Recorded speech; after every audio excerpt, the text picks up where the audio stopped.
dari sisi kanan lapangan. Masih Rans Nusantara, kita lihat di sini. Dijatuhkan. Apa yang terjadi? Wasit menunjuk titik putih untuk Rans Nusantara. Rans Nusantara.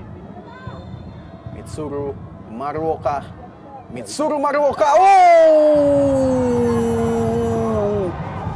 Di pertandingan yang krusial ini melebar. Kombinasi yang sangat baik dengan Victor Mansaray. Yakob. Victor Mansaray. Yakob Sayuri berhasil mencetak gol pertama di pertandingan kali ini. Kita lihat di sini Yakob Sayuri. Pergerakan dari Victor Mansaray, bebas dari jebakan offside dan melakukan passing. PSM Makassar kali ini. Baik sekali skill yang diperlihatkan oleh Ananda Rehan sepertinya. Berbahaya, bola lepas. Yakob Sayuri.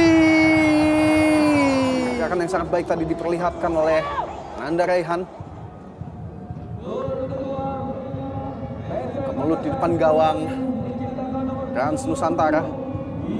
Tak mampu disapu bersih oleh lini pertahanan.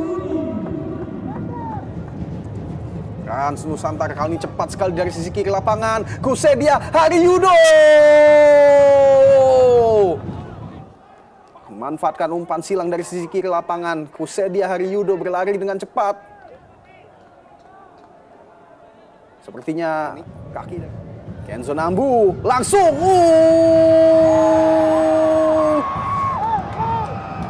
Adilson dan bebas yang cukup cerdik tadi dari Kenzo Nambu. Kita lihat di sini mendatar oleh Rans Nusantara untuk memperkecil ketertinggalan. Handsball dari Yuran Fernandes sepertinya. Evandro untuk Rans Nusantara. Menit terakhir di babak kedua ini, mampukah Rans Nusantara menyamakan kedudukan yang berkesudahan dengan skor? Semakin berkelas, menembus batas kepuasan berkendara. All New Honda PCX, the ultimate excellence.